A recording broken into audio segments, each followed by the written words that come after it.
Hello, everyone. Today is Monday, February 14th, 2022.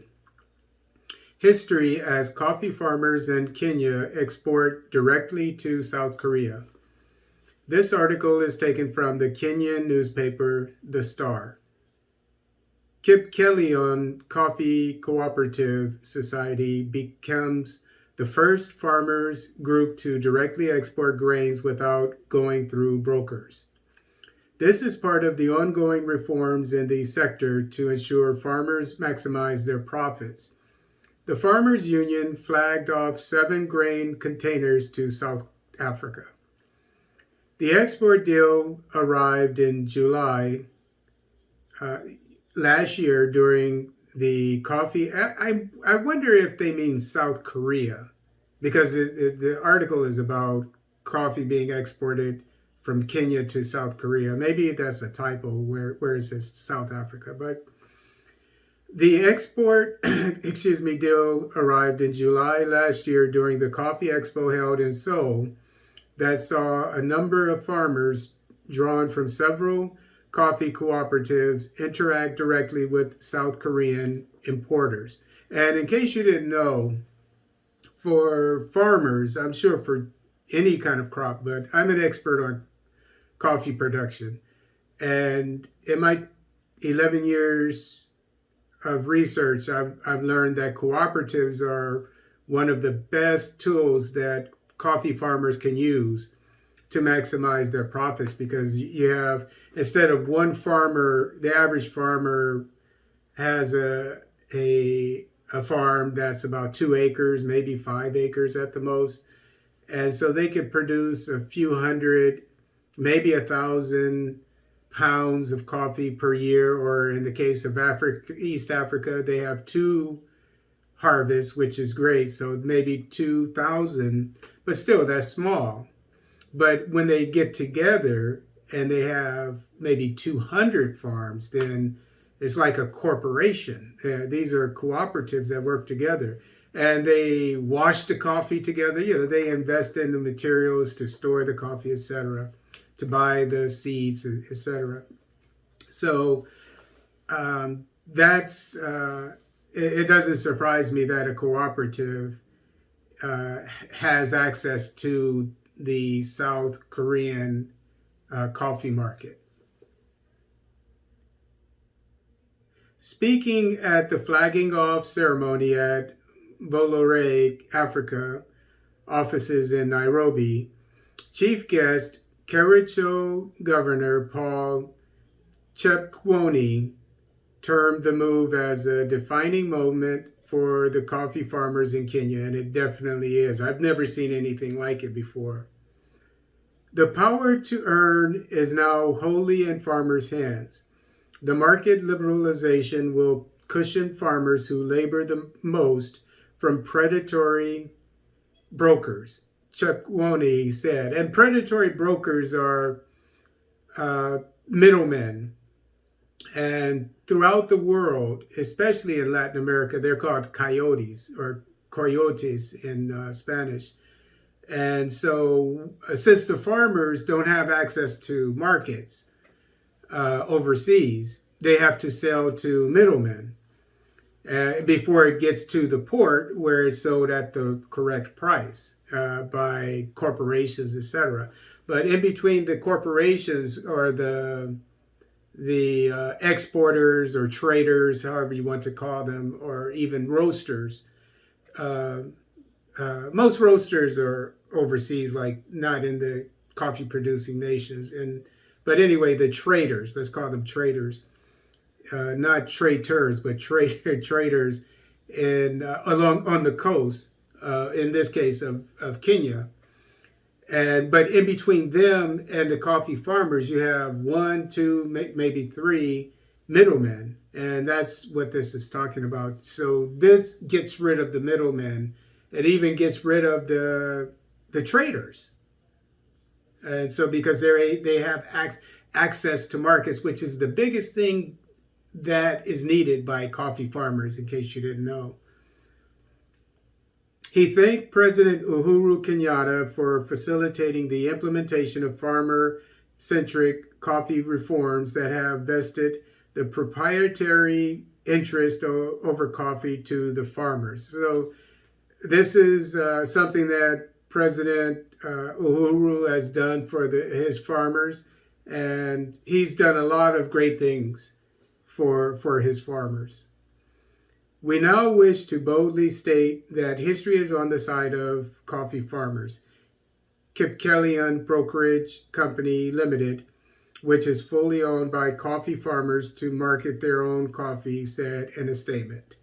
The cooperative union appealed to the Nairobi Coffee Exchange to give it access to local auction, and I'm sure it wouldn't have been done. It wouldn't have been done if it were not for President Uhuru. So again, I take my hat off to him.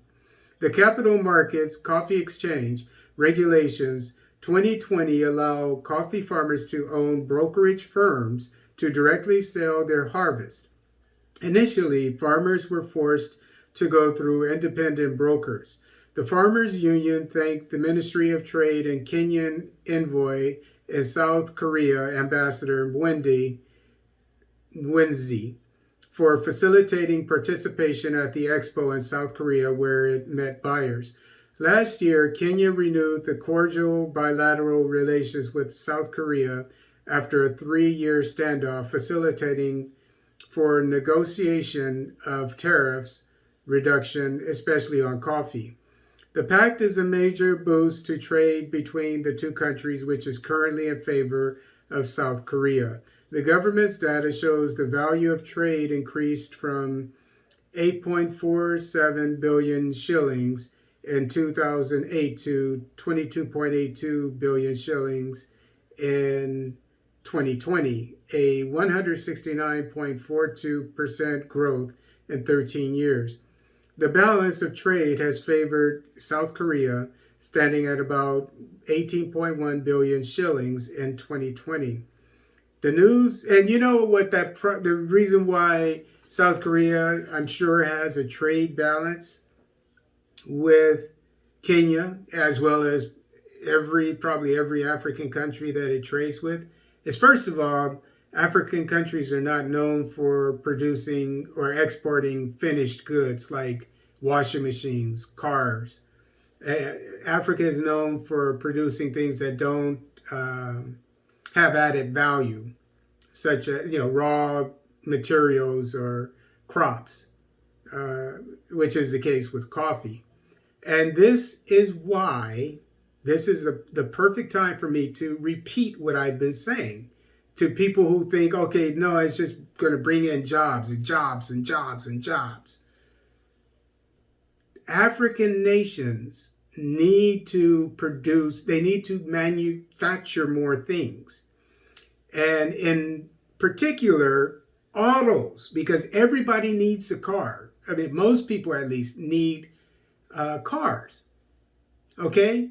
And so this is a major trade item. And so with South Korea, which just developed its economy maybe 2 decades ago, it was one of the poorest economies. I mean, African leaders, economists, they need to study the South Korean history, economic history. But anyway, now they're exporting their cars all over the world. And I'm sure to Kenya as well. And that's probably where that's probably the main reason for the trade deficit that Kenya has. And so when I tell people that it's not good, fundamentally it's not good for Toyota to come to Africa, to Rwanda, and I think it's Rwanda, but for sure Ghana, and Volkswagen to come to Ghana, and I think Rwanda, etc. And now Dangote, he's going to be assembling, not manufacturing, but assembling, I think, Italian cars. This is an Italian company that he's working with. When I say that that's not the best thing, I'm not trying to rain on anybody's parade, but what I'm trying to say is what Africa needs to do is manufacture things more. They have Edison vehicles in Nigeria, and Nord vehicles in Nigeria. They have Edison in Ghana. They have can't remember. It starts with a key, so whatever in Uganda, etc. So why not bolster these makes? Why shouldn't? Why is Ado, the president of Ghana, bringing in Volkswagen and Toyota when he already has an auto manufacturer? Why don't you work with what you have? So you can Ghana and Nigeria and Uganda can start exporting cars to South America, to wherever, Asia, wherever. If nothing else, to other African nations. So that's what I'm getting at here. The news of first direct sales to the international market by farmers is coming just a day after CMA granted full licenses to two more coffee brokers. So two more coffee brokers, even as the ones that were approved last year are yet to be allowed to trade at the auction. Yesterday, CMA issued a full license to Mount Elgon Coffee Marketing Agency Limited and United Eastern Kenya Coffee Marketing Company Limited, in line with the Capital Markets Coffee Exchange Regulations 2020. This now brings to 5 the number of coffee marketers that have fully been licensed to trade under the new regulations at the NSE, which is, the Nairobi Stock Exchange, where they sell coffee. So that is great news. I lived in South Korea for 3 years, from 2005 to 2008. And I noticed that they do drink a lot of coffee there. They have a lot of really nice, chic coffee houses. And that was 15 years ago. So I can only imagine what they have now. And they also eat a lot of chocolate there. And I noticed they had one bar, it's at Ghana. And I knew, knowing how Koreans are, that it wasn't a Ghanaian company. It was their own company. They just put the name Ghana, like Nestle chocolate or Hershey's chocolate or whatever. And so the next order of business is for the Ivory Coast and Ghana to sell their cocoa farmers to form cooperatives and do the same thing with chocolate.